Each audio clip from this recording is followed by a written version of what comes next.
Hey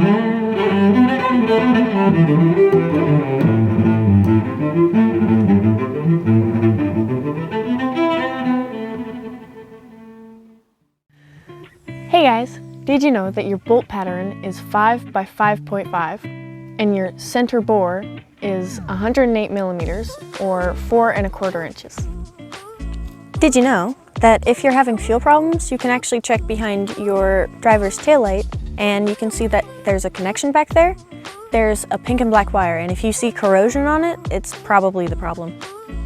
Did you know that hardtops actually have a different hardware system than soft tops? So you'll have to get different parts because they don't correlate together. So did you know that rust is actually the #1 enemy of these? You have to spray any and all rusty bolts or they will snap easily. Did you know that when you get a lift, you have to get camber bolts and get longer rear shocks as well? Did you know that when you're ordering wiper parts, you can actually take the wipers off and there's a bolt on this side and there's a bolt on that side, which means that instead of having your wipers go this way, you can actually have them go this way, which I think is pretty cool.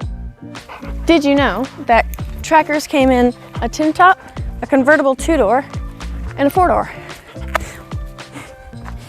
Did you know that if your flasher relay starts buzzing, you can turn your lights on and off to fix it? Did you know that 89 and 90 trackers only pump fuel when you are cranking? After those years, you can actually turn your key and hear the pump come on.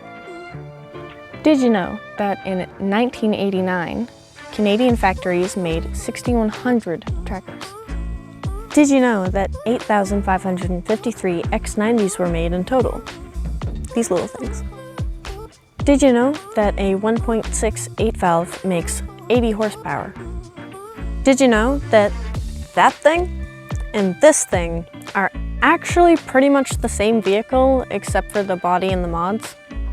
Did you know that the X90 was actually the base advertising vehicle for Red Bull? Did you know that rocker panels on trackers are usually the first things to rust? So if you're buying a new first gen, you might want to check whether or not the rocker panels are rusted out. Did you know that the front diffs are actually aluminum and not recommended for a locker? And they'll probably go, Did you know that you can actually put a Jeep bumper on a tracker if you move the mounting brackets? Did you know that the first gen came to an end of production in 1998 to make way for the second gen, but in other countries, the first gen was still in production until 2004?